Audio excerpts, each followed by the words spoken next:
Hi, and welcome to the Wednesday edition of Auburn UnderCover 247 Sports Live. Rob Browne, Ronnie Sanders, executive producer, Brendan Martin. Ronnie, one game left with the basketball Tigers. And we're talking about topics and what we'll try to get into today. And there is a lot to cover with Auburn. Big program, nearly $1 billion brand, according to the Wall Street Journal. Powerful stuff.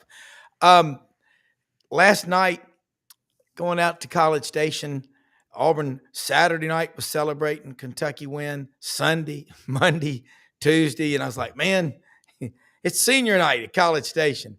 And Buzz Williams is really good at getting in Bruce Pearl's head. He's 6-2 now in his last 8 games. But what are your takeaways from what you saw? And I think that almost was like you expected it. You never are okay with losing. But Janai Broome, 2 games in a row where he's been below average. No Denver Jones. Take it from there. Well, I think that some of it was to be expected. I mean, you from an emotional standpoint, I mean, it's been a long season, physically, mentally, emotionally, and then you come up with a big win at Kentucky, and you managed to when Alabama lost, then you managed to claim an outright SEC championship. And so I'm sure those guys are tired, like I say, mentally, emotionally, physically. My guess is that they'll be ready to play Saturday, though, considering who's coming into town. Yeah, and I mean, I don't think people are making a big deal out of the Auburn guys celebrating on the bus after the Kentucky win. Meshack hits that 3 from 35 feet. Hell, you're 19, 21 years old, whatever. Who wouldn't be celebrating? That's not why Auburn lost, and it isn't why Alabama, if they beat Auburn, beats them. It would be they'd have to be better that night. I gotta ask you, Denver Jones. He's probably the best defensive player, one of the best in the conference, if not America. And you got Alabama coming in. Then you got the tournament. You don't want to be on a 2-game losing streak going into Nashville. Let's talk about what's at stake Saturday. Besides, last night you had a chance to be 9-0, first time ever on the road in the SEC.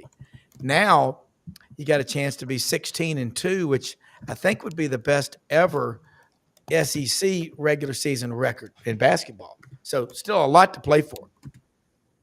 Yeah, for sure. But I think the biggest thing to play for is, the Iron Bowl of basketball. Yeah. And so you've got Alabama coming into town to Neville Arena. My guess is it'll be a nice, quiet affair on Saturday, or the furthest thing from it. Yeah. But it should be a lot of fun. But I expect Auburn will come out and be ready to play. And like I said, I mean, you don't want to go on a 2-game streak. And, we don't really know what Bruce's philosophy is as far as, the SEC tournament, getting rested for the NCAA tournament. We're not really sure exactly what he's going to do. The guess is that it's going to be full steam ahead with everybody. So, we'll see. Well, SEC tournament is coming up in Nashville. Last year, Auburn and Florida played. Auburn won by 19. Florida goes on the road, loses in the first round to Colorado.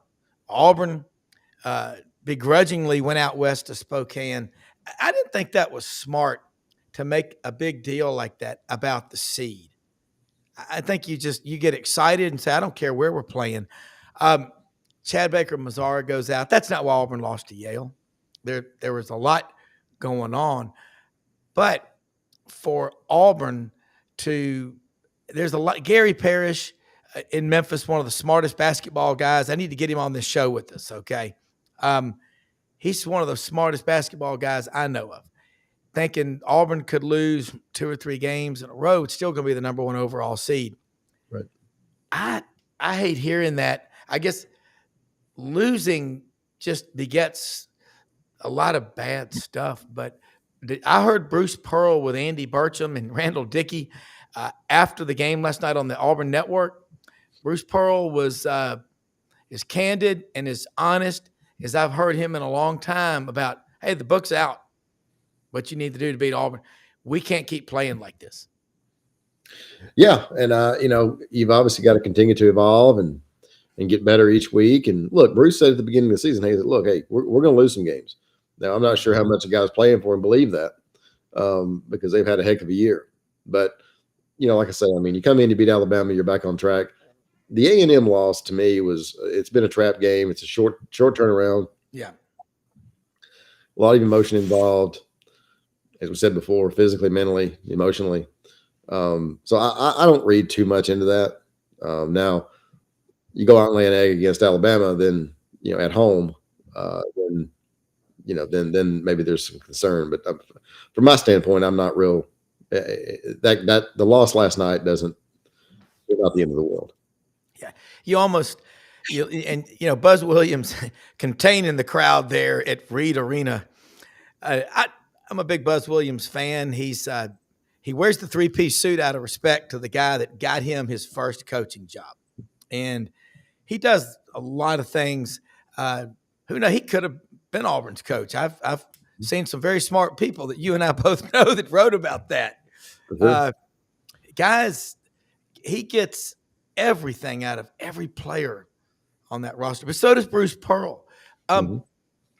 Right now, with golly, you just think about Denver Jones being out, but you got Miles Kelly, Tahad Pettiford. He's not the defender yet. He's a true freshman, but this kid is, he's a great shooter. He's all in. Let's talk about the chemistry of this Auburn basketball team compared to, say, the 2019 team that went to the Final Four. Well, I think this team is more talented than the 2019 team. I mean, the 2019 team came together, if you remember, pretty late, and got hot, and got hot at the right time, and had a great run. Overall, I mean, if you look how deep this team is, especially when they're healthy, it's a pretty impressive group. And so, I think this team is probably more talented than the 2019 team. It's just how the matchups look when the bracket comes out. Yeah. I get distracted easily. I love these comments. George he watches our show in the mornings. He's guys out in Portland, Oregon. My dad owns the Heart of Auburn restaurant and hotel. Of course, they tore it down. What was the name? I stayed there many a time as a kid going to games in Auburn. What was the name? Was it Panda Garden? That was the Chinese restaurant attached to it that had the twice cooked beef and the fragrant pork, which we used to go over there. I ate there many times. I would love to see like old videos and pictures of what the town of Auburn used to look like before they found gold and struck oil down in Auburn. Because I remember the Heart of Auburn. The Heart of Auburn Motel, like I say, that's been torn down now. The Chinese place my friend used to work at, it was Chengdu. It may still be there. It's down on College Street, but it wasn't where you're talking about. But I know exactly what you're talking about. Yeah. All right, back on subject. We had a teacher, Mr. Schultz. We used to always get him to tell us a story at the beginning of his math class in high school, and he would go, "Well," and we'd never get anything done. We'd be leaving. Don't forget your homework. It's due. All right. Looking at around the SEC, give me your top 4 teams right now. What you think will be seated in Nashville? We've still got some schools have 2, some have 1 left. And why you think the SEC might get as many as 3 number 1 seeds in the NCAA tournament? Well, I think it's possible that the SEC gets 3 number 1 seeds. I'm not sure that it's likely. I think that a lot of that's going to depend on selection committee. But I mean, it's hard to look. The league is extraordinarily difficult. It's very deep. And so, do you have 3 teams that deserve number 1 seeds? Probably. I mean, you look around. You've got Auburn, you got Florida, you got Tennessee, you got Alabama. I mean, there are a lot of really, really good football. A lot of really, really good basketball teams in the SEC. So it wouldn't shock me if you ended up with 3 number 1 seeds.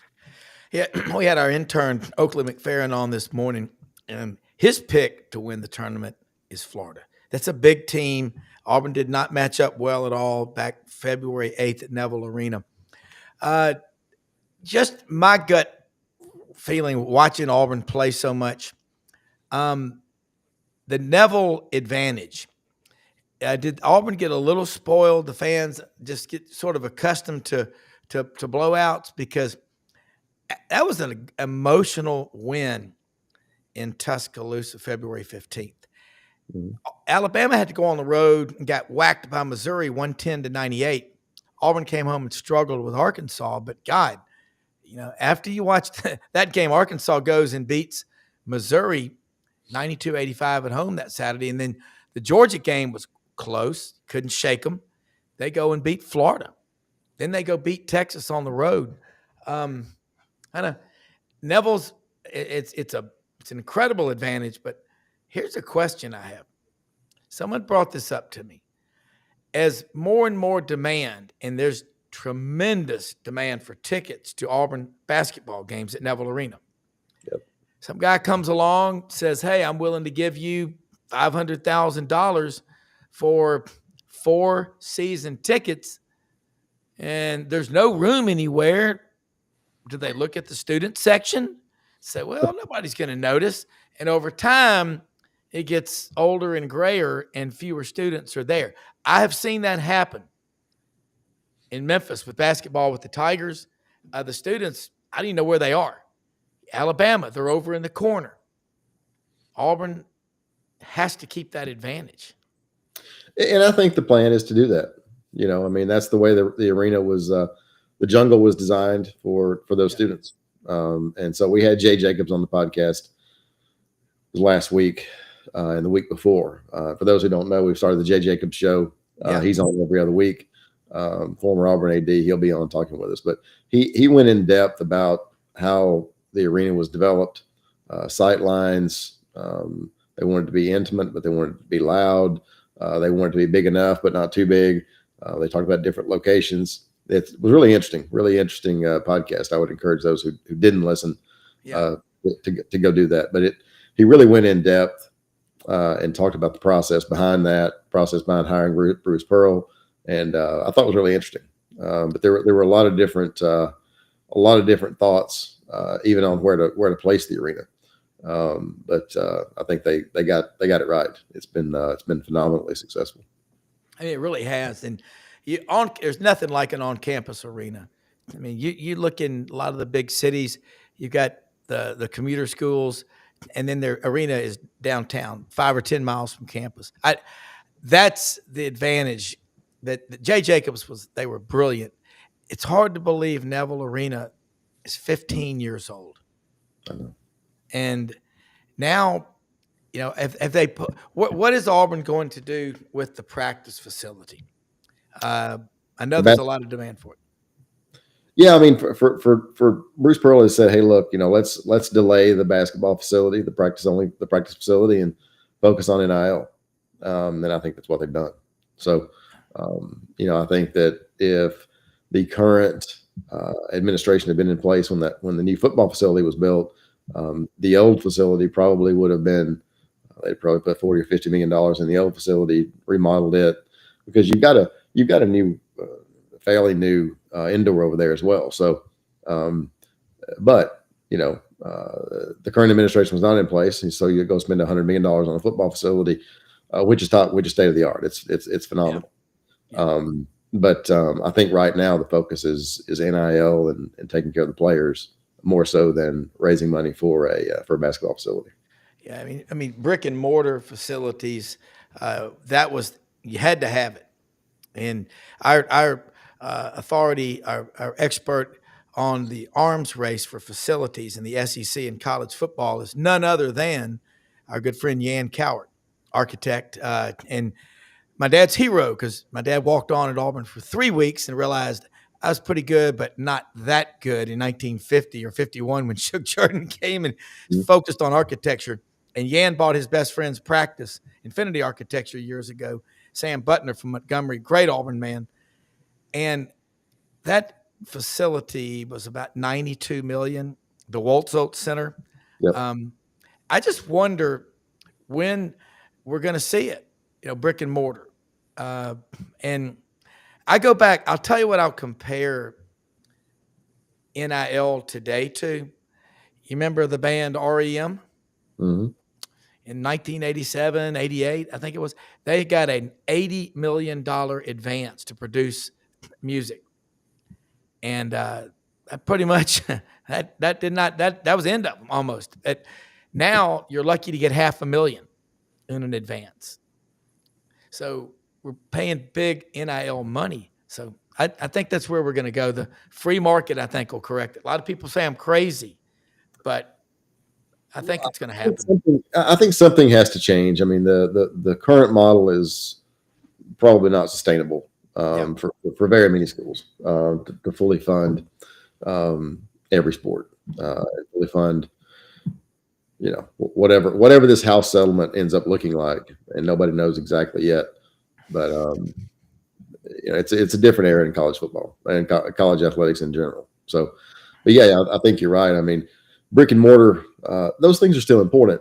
Yeah. I will say this, when I was getting out of college and into college and right after college doing internships in the NFL, I was really taken with, the college facilities that I had been around were nicer than the NFL facilities. Yeah. And if you go and you look around, and I'm not saying that's necessarily the case now, typically that's the case, but it's not always those NFL franchises. Look, there's nothing wrong with the facilities, but they're investing in players, they're investing in all the things you can do to make your football team better. And if you have a practice facility that's fine and not super decked out, then you can still win in the National Football League. I think that's the case in college as well. As long as your NIL is fully funded, that's in this day and time, that's the most important thing. Yeah, and if you look at college versus pro facilities, in college we wax eloquently about our 90 or 105-year-old stadium that was built, back in the Stone Ages. In the NFL, it's about how new the stadium is. That's right. And you look at the Titans in Nashville. That thing will be $1.5 billion to $2 billion. There's a lot of sway there. The cost of steel, a lot of things are going to change. But you look at facilities. I had a coach who was at Auburn 7 years ago, a friend of mine on the staff. He's not there anymore. And he said, we've in this that was in the old athletic facility. He said it's really run down. He said we've got carpet torn and chips in the floor and stuff. He said you go to Tuscaloosa and it's ridiculous. Now Auburn's got the new one. So, and it is like the nicest facility in the country. Certainly in the top 3 or 4. I mean, it's Alabama's got terrific facilities. Oregon's got a terrific facility. Yeah. Ohio State's spending. I don't think theirs is done yet. But when I was up there year before last, they were, walked through their facility. They were getting ready to spend a whole bunch of money on it. And they needed to. There was nothing. It was nice the way that it is, but it wasn't, blow it out the way that you would expect at Ohio State. So they needed to do some things, and I don't, like I say, I haven't been up there in the last couple of years, but I would imagine they're pretty close to finishing that project. Yeah. All right. Next thing I want to get into, Ronnie, and I mean, we're both just looking at topics. Spring practice starts soon for Auburn. I think Saturday, March 8th. It's pretty soon. I don't have the exact date in front of me, but it's early this year. A-Day. I mean, I don't even know if they're going to have A-Day, but, last year Lane Kiffin had people guessing people's weight at the fair type of deal, and, clowns and dancing bears. And, A-Day's always been a big deal. I always remember the coolest A-Day I ever saw was when Bo Jackson challenged every kid that wanted to race him to a race at halftime at Jordan-Hare Stadium. And I don't know, he gave them, I think it was 60 yards or to midfield, and he gave them all a big head start, and it wasn't even close. I'm not surprised. But, you've been around coaching with Nick Saban, with Ron Zook. Terry Bowden very well. And again, those of you watching, you've got to go back and watch this podcast that was done 2 weeks ago with Ronnie Sanders, and Nathan King was on there. He was. Yeah. Everybody needs to go watch that because you really got into stuff that a lot of people don't know or they forgot about or both of the above. But I'm looking now at Hugh Freeze going into year 3. And Jason Caldwell, one of the best, part of the AU Undercover 247, said on our show, SEC Sideline Sports, a couple of weeks ago, when Hugh Freeze was brought in, right, in December of 22, he inherited the worst roster in Auburn history that Jason had seen in his lifetime. And I quickly said, I second that. And you would third it. So let's take a look where Auburn is right now. Jason does such a great job of chronicling the offensive line problems. And now you got the portal. People don't stick around that long. What does it take? At least 2 years to develop an offensive lineman. Let's get your opinion. You and the staff at Auburn Undercover, nothing like y'all anywhere. Nobody covers Auburn better. Offensive line today versus when Hugh Freeze took over. Nothing against these guys, but we call it like we see it. Well, it's night and day, I think, all the way across the board. I mean, I think the question now is, the last 2 years from a game management standpoint, from a coaching standpoint, is that an anomaly? And I think that Auburn fans are beginning to wonder that. He's recruited well. Auburn spent a ton of money on NIL, spent a ton of money on facilities to kind of get this thing back to where Auburn people would like it to be. Now, can Hugh Freeze coach these guys? I mean, we're about to find out because he's got a lot of really good players on this roster.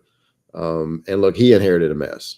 Yeah. And I don't think there's anybody who knows what had gone on down there would agree with that. And those who don't have no idea how bad it was. So I think that Freeze deserves the benefit of the doubt. That being said, it is he needs to have a better showing in the game than he has the last 2 years. Now, he's got quarterback in place, he's got receivers in place, he's got, the offensive line, on defense, they should be pretty good. So things are in place. Now, can he manage the game and win 8, 9, 10 games? We're about to find out. Because he's got enough talent to do that. Yeah. Ronnie, it's been said Auburn football could be compared, a very smart person told me this, to Indiana basketball. Indiana, it's like they're back in the 1940s, those warm-ups, the candy stripe, red and white. I mean, you would really think it's Leave It to Beaver as a current TV. It's just – but look what's happened to them. Mm-hmm. They had to get rid of Bobby Knight. Oh, he's too mean. He's too tough. He's gone on now to the big game in the sky. Yeah. But, I mentioned that brand. When the SEC announced July of 21 in Hoover at Media Days that Texas and OU at that time had inquired about membership, I said, that's a done deal. They're not going to embarrass themselves and bring it up. Oh, well, it only takes 3 schools to keep them out. They'll all vote for them. Yeah. But I go back and I think about, at that time, the Wall Street Journal ranked the brands. Texas, $1.1 billion in value. Mm-hmm. Alabama, $1 billion and $8 million. I think Georgia was third at $972 million. Oklahoma was at $932 million at number 4. And in July of 21, according to the Wall Street Journal, the Auburn brand was at $872 million. Since then, you've had 4 straight sub 500 seasons in football, but basketball, equestrian, I don't care what you win a national championship in. Putting it out to the side, in this case, Auburn is worth something. Would you say the Auburn brand is worth more than it was in July of 21, $872 million? That's a swag. We know that, a scientific wild-ass guess. But what do you think it's worth now?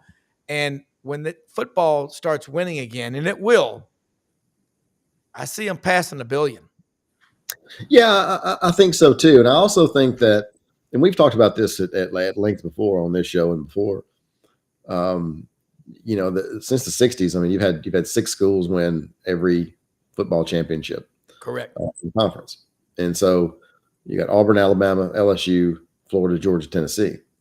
Auburn is the only one of those that's not the university of the particular state. Mm-hmm. And so, I think that people sometimes underestimate, as hard as that is to do, the impact that Pat Dye had, not just on the football program, but on the university and the athletic program in general. And again, I would encourage those who haven't listened to the Jay Jacobs podcast that we've done to go on and listen to that, because he talks in depth about Coach Dye, what it meant to the university, moving the Alabama game to Auburn in 1989, and how it put Auburn and Alabama on equal footing. And if you look back at that time, Auburn expanded Jordan-Hare Stadium, added both the upper decks, and I don't know if it was the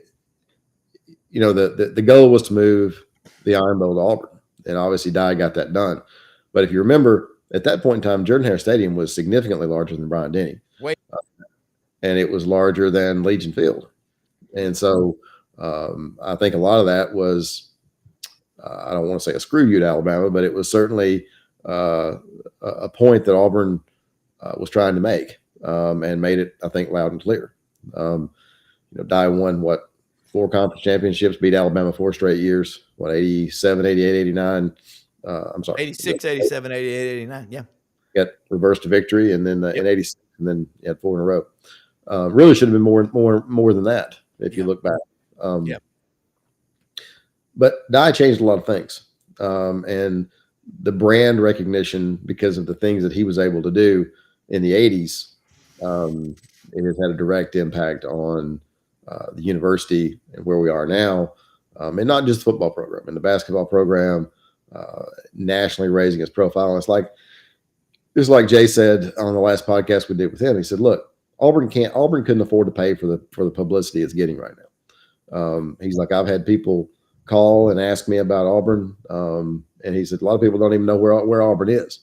And so if you look at the basketball program and the excitement, and you're also reaching a different segment of the population. I mean, if you're a football fan, you're not necessarily watching all the basketball games.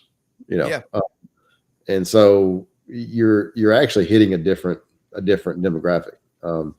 But applications are way up, and as long as those things continue to happen, then the brand recognition will continue to go up. And look, having things happen like the A&M game last year, and the fans storming the field, and Auburn being ranked number 1 now in basketball for 8 consecutive weeks, something like that.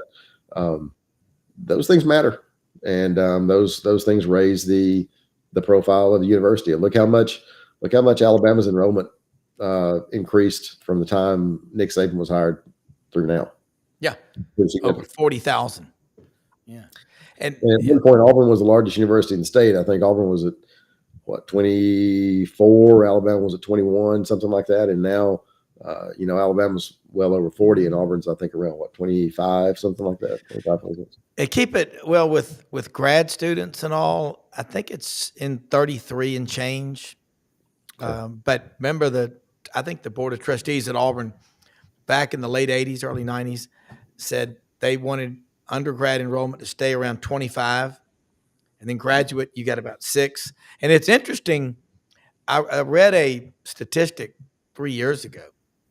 When it comes to undergrad scholarships, Auburn awarding scholarships, Alabama offers 3 times as many.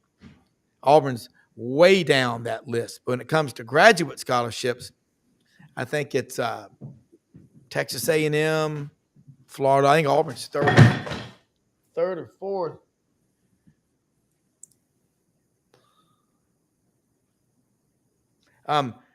Third or fourth in the league in terms of what they do with the graduate scholarships. But the brand, I keep talking about this brand. It's why you want to win as much as you can when things are going well. People don't really appreciate it. So this year, and I think this House settlement coming in, $21 million, if it goes through in April, next month, it's coming. Mm-hmm. Whatever you do, let's say you fire a coach, you got to pay a buyout, his staff. You got to get the new people coming in. You have to think about the cost. It's scary. Here it is going into, people have to be careful about the cost because you got NIL. If you have to buy it out, you got to pull from that. There's a lot of pieces now that we didn't used to have. Well, yeah. And, I think the other thing is having an athletic director, an athletic department, a president, leadership at the university who can say, hey, look, we're not going to do a $60 million buyout like Kalen DeBoer. We're not going to do, a $90 million buyout like we did with Brian Kelly or a 70 some odd $1 million buyout like Jimbo Fisher. Auburn's had enough. If we go back through, let's go through here for a minute. Auburn paid Terry Bowden after he was let go, paid Tupperville, I think, $5 million, paid Chiswick, $15 million, paid Gus $25 million, paid another $15 million to Harsin. So, I think that Freeze is not unfireable. Not that I expect him to get fired because I don't. But if you look at the buyout situation and the way that it's structured and the amount that Auburn would owe him versus what LSU would owe Brian Kelly or Alabama would owe Kalen DeBoer, there's a huge difference. And I think, Mr. Louder used to make a point and may still do. He said, pay them what you want to pay them. That doesn't matter. Just don't make them unfireable. And if you get to the point where a coach is unfireable and you're going to owe him 50, 60, 70, 80, $90 million, then that's a real problem. And it cripples you for a long time if that's not managed the right way. And you better make sure that it works. Yeah, and I'm not advocating fine. I'm just saying this is the climate we're in. It's going to be no coach was fired at the end of this past year in the SEC out of 16 coaches. So Brendan Martin, our executive producer, guy, he puts out great stuff. Here, Auburn's paying buyouts to Malzahn and Harsin, and Freeze's $20.3 million buyout post 2024 per the Montgomery Advertiser. Plus his contract through 2028 makes firing him costly. Fansided and sportscasting.com say Auburn's in a financial bind likely by 2025. You look at the cost to win. And when you get into gymnastics, you name it, it costs a lot of money. And even though they're filling up the arena, we're told, they don't make money. I think at Auburn's athletic budget, is it close to $200 million now? Are they getting close to that number? Yeah, I don't have the number in front of me. I don't believe it's that high, but it's getting 180. All of these schools have huge budgets now, and again, if you compare some of the contracts around the conference, even though Freeze's, like you said, as you point out, is significant, it's not in comparison to some of the other buyouts. Yeah, around the conference. So he's not unfireable. And then the way that it's structured, a lot of times, half that stuff's due up front or the day after or the week after you fire him or this, that, or the other. It's structured in a way that Auburn can afford to do it if needed. But like I say, I don't think he's getting fired unless the bottom completely falls out, which again, I don't expect. Yeah. And so here we are. What's the standard? You win 10 games, and then you go to a 9-game. Commissioner Sankey said he wanted to see, I think this week I saw something with Paul Feinbaum where Commissioner Sankey said we wanted to see 3 consecutive years with 16 schools at 8 conference games. Then we see that go to 9. So you start playing 9 SEC games, you're going to see the 9-3 SEC teams getting into the playoffs, especially when you go to 14 or 16, aren't you? I don't think there's any question about that. You know, the issue with the SEC, I mean, the Big Ten wants to do something with the SEC, and I think the SEC wants to do something with the Big Ten. Yeah. But the Big Ten wants the SEC to have 9 conference games the way that they do. The difference is top to bottom. Look, you had what, 3, 4 really, really good teams in the Big Ten. Yeah. You had you have 10 in the SEC or whatever it was. Yeah. You know, I mean, so Yeah. maybe more than that. And so the question becomes, you know, what is fair? If the SEC plays 9 conference games, it's not apples to apples. 9 conference games in the Big Ten when you're going and playing, you know, Rutgers and Maryland and whoever else. I mean, it's not the same. And look, Kentucky didn't have a great record, but that's a great environment up there. Vandy, better. But I mean, you can go into pretty much, I think, you know, Mississippi State was terrible, but beyond that, you can go into pretty much any place in the conference and get beat if you're not ready to play. Yeah. And I just don't see that's the case in the Big Ten. I'm not saying that there aren't good programs, like Iowa that jump up and have a great year every 3 or 4 years. But year in and year out, it's very difficult to, you know, I mean, look around. Those 6 programs have been, you know, the base of the conference for 50, 60 years, whatever it's been. 60 plus years, yeah. Auburn, Alabama, Florida, Georgia, Tennessee, and LSU. And, you know, and as crazy as it sounds, Florida won the SEC in 84, but then they had to vacate it. They won it 90 Spurrier's first year, took that away. They won it first time in 91. It's hard to believe. But from, you know, looking at this conference, 9 or 10 wins with a 9-game schedule, you're going to be rewarded. But I think you'll also see next to nothing in terms of quality opponents for your non-conference games. And so that's probably where we'll go. Well, I also think that, you know, if the SEC gets to 9 games, you're going to see a lot more cross-scheduling with the Big Ten. I don't think there's any question about that. So I do think, you know, that changes. But again, you know, who are you playing? What does it look like? How often are you playing those schools? I mean, there's a big difference in, you know, from an Auburn standpoint, there's a big difference in lining up and playing Ohio State and lining up and playing Rutgers. I hate to pick on Rutgers, but I know. But you know, you get the point. There's a difference there, and so you know, I'm not sure a 9-game SEC schedule is equal to a 9-game Big Ten schedule. I'll answer that. No, not even close. It's just not these environments that you play in. All right, let's get into some football.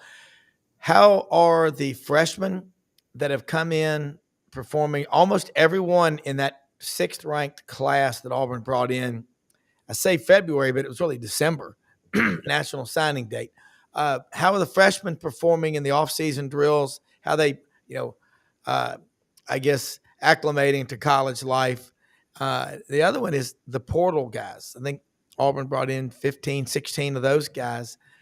And again, these guys are somebody's sons, you know, but of the guys that left, who did Auburn like, oh my God, how are we going to go on without him?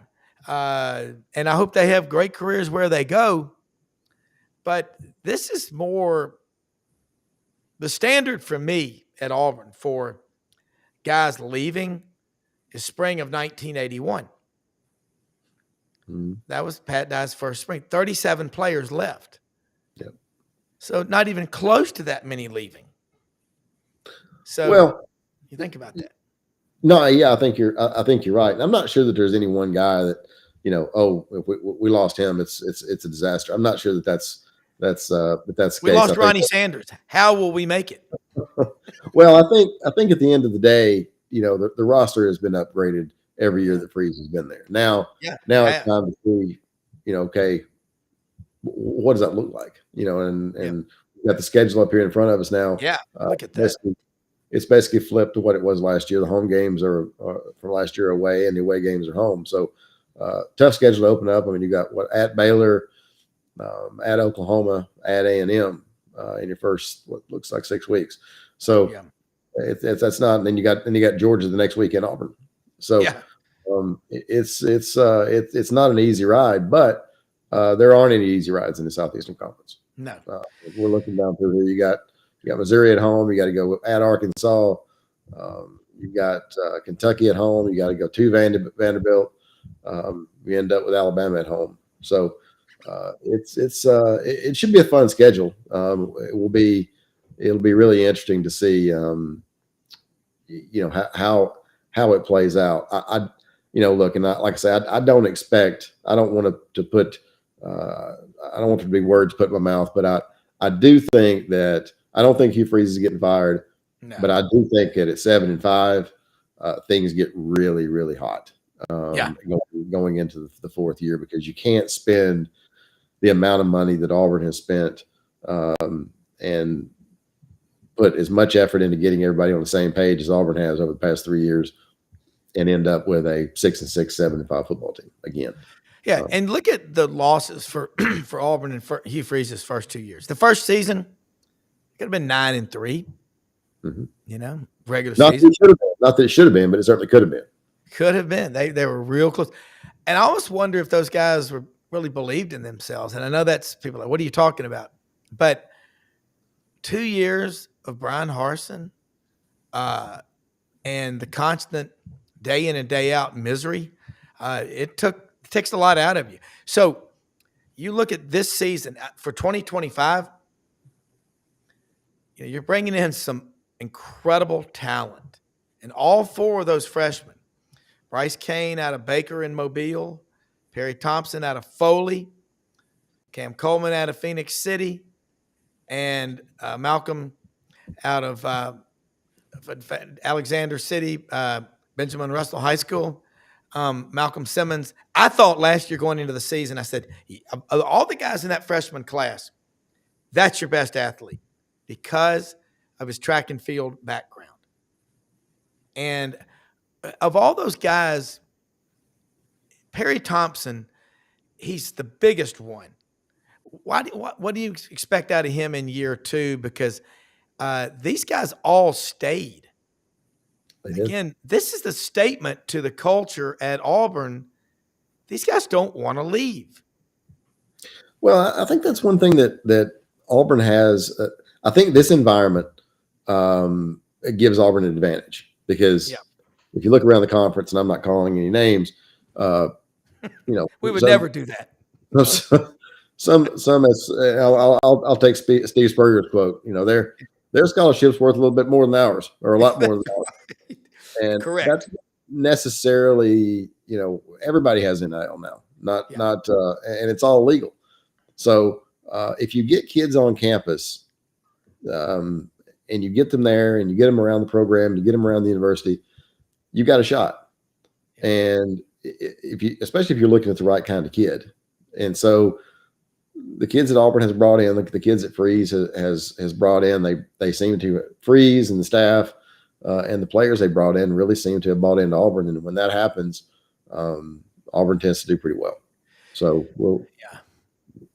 obviously it's a wait and see at this point, but I expect that Auburn will have a decent enough year and get to a bowl game. Year 4 is going to be critical, though. I mean, he's going to be expected to win, get to a playoff. If that doesn't happen this coming season, I mean, year 4 is going to be there's going to be significant pressure especially if 2024 is not significantly better. Yeah, and 2023 you had the close losses, and there's little pieces missing in Auburn football. It's so many positions, but you're starting to build quality depth. No more Jarquez Hunter. I think he goes down as one of the most beloved and respected and admired Auburn football players in school history because he could have left a lot of times. He could have. And I think the other thing is If I remember correctly, he's the only player left from his signing class. Correct. Yes. So, That's unheard of. yeah, I mean, and he deserves a lot of credit. I think that, I've talked to a lot of coaches around the conference, and I've had more than one tell me, "Hey, look, why doesn't Freeze just hand him the ball?" Yeah. And one guy in particular told me, who is very well known around the conference. He said, he just can't help himself. He just wants to throw the ball. Well, he's got the weapons to do that now. He's got receivers to throw the ball, and had it been me, and obviously it wasn't, then I'd be giving Jarquez Hunter the ball more than he got last year. But I'm not the head coach, and Hugh Freeze is, and he's got to call the plays he feels like they're going to help him win the game. And if he wants to throw it more than he wants to run it, you've got 40 quarterbacks in that room, and you got a bunch of receivers that are ready to go. So we'll see how it looks. Yeah. One player that left and came back, I guess he hadn't checked his mailbox. Amaris Williams, big defensive tackle out of North Carolina. It's funny, he was a 5-star when he was committed to other schools. He signs with Auburn, he lost a star. Must have had a bad February or whatever. But the defensive line for Auburn, it's been a mainstay for Auburn football for a long time. You got guys like him and Jamana Waller. I mean, those are big guys. I mean, I'm not saying they're 6'6", 320, but Auburn's got size too. Malik Autry. Let's talk about the defensive front, because if you've got a 2 and 3 deep depth chart of your front seven, man, you can play with anybody. And then I'm not even talking yet about Jackson Arnold. Mm-hmm. No, you can. And I'll tell a story. I mean, Mike Bellotti, when I was working in football, Mike Bellotti, former Oregon coach. Yeah. Chip Kelly was his offensive coordinator and took over. But they offered me a job out there. Mike was the AD, and Chip Kelly was the head football coach. And but I was talking to Bellotti one day, and he says, "Look," he said, "one thing that he said, everybody talks about speed in the SEC. He said, receiver speed, back speed, all those things. He's like, there aren't any faster guys in the SEC than there are in the Pac-12. He said, that's bull. He said from a skill standpoint, it's even. He said, there's no, he said, but out here, they don't make 300. He said, that's the difference and at that point it was the Pac-12, but he said, that's the difference in the SEC and the Pac-12. He said, those guys are hard to find out here. And in the South, there are a whole lot of them, especially down in South Florida. So I think that, and that's one reason that Oregon has taken, I mean, it's a national recruiting job, and especially with NIL now and the tie-ins with Nike. I mean, I don't think people realize when a kid goes to Oregon, all the gear that he gets is 2 years earlier than other Nike schools get it, because Oregon is a testing ground. So they can offer a lot of different things NIL wise, from having his own shoes to this and that and the other. So it's Oregon's got an advantage now that it didn't have 20 years ago. So I expect that they haven't won a national championship yet, but they're on the cusp. I think that that they're going to have a shot in the next few years. Yeah, and Kayvon Thibodeau is a great defensive lineman, but it's the depth. And I still remember when Auburn played Oregon for the national championship in 2010 in Glendale, Arizona. They were averaging 315 yards a game rushing. They had a quarterback named Darren Thomas from Metro Houston, Texas area.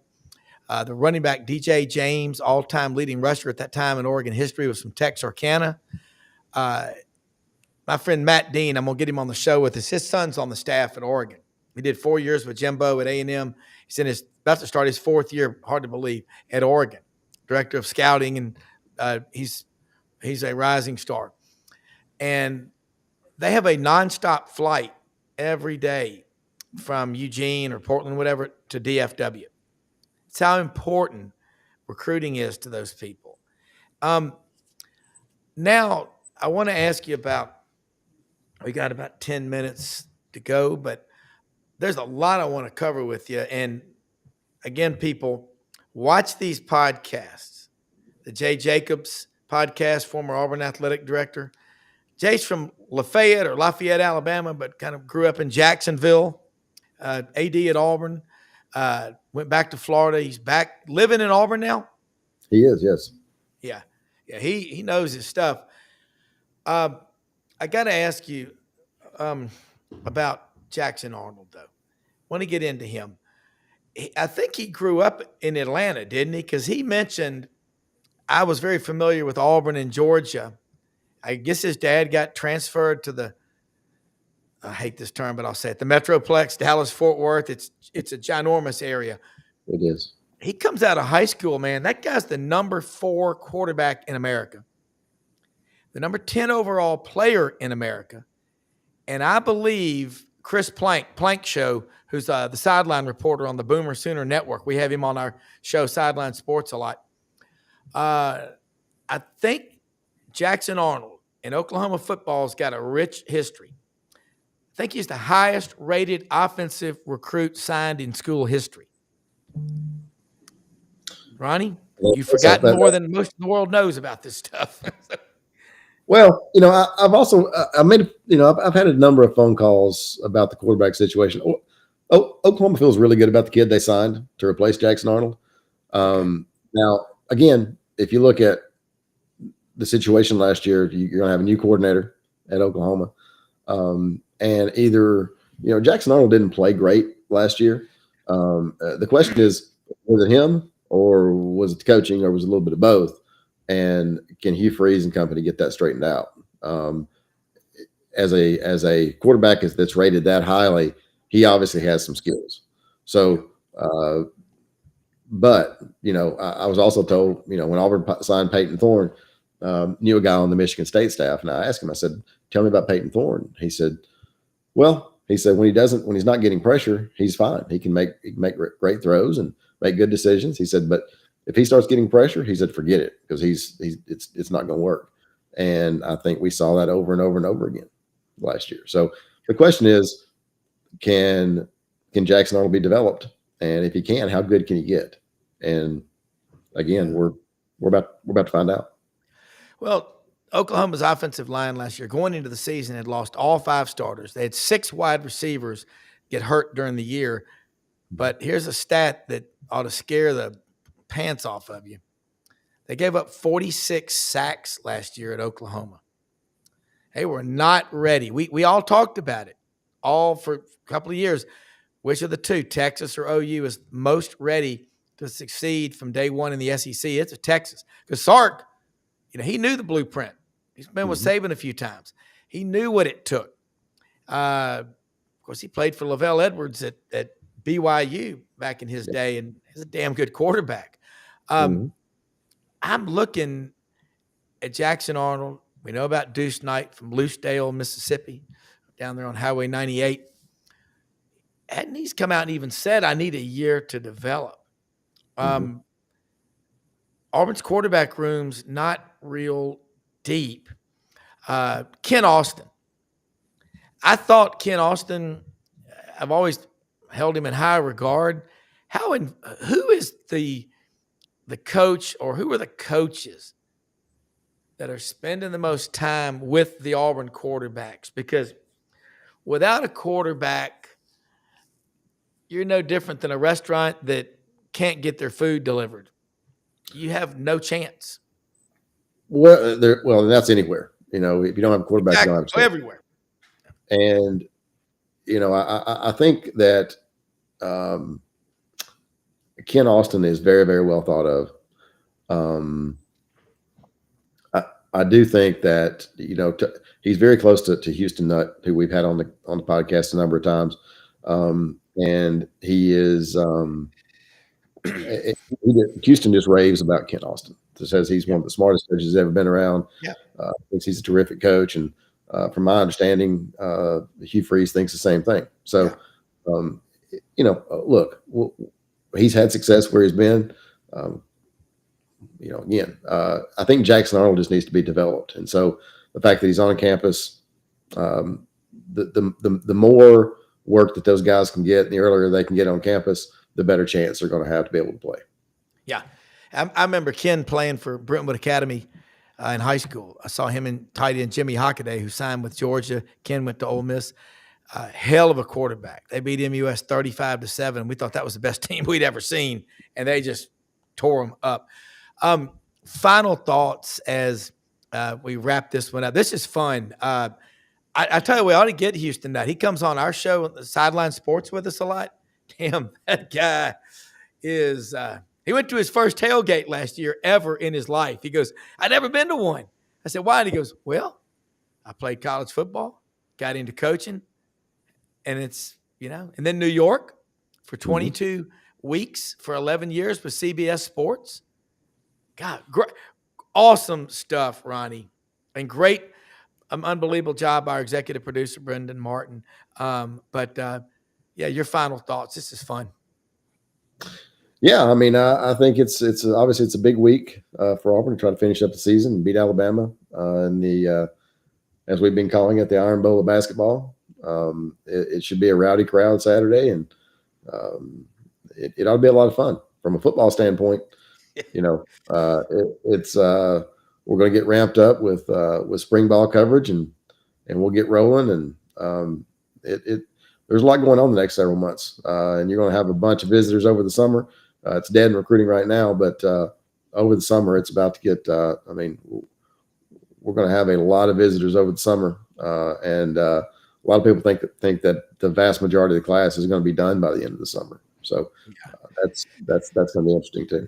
That's the world we live in. It's exciting, and I think the iBob Saturday going to be huge, man. And you're putting out so much content on the 24/7 Sports webpage, man. Awesome. We'll see you next week, and I'll be on the page probably 20 times before I go to bed tonight. I'm being honest. Thank you. Enjoy it, and we'll see you next week. All right. Appreciate it. Thank you all for watching.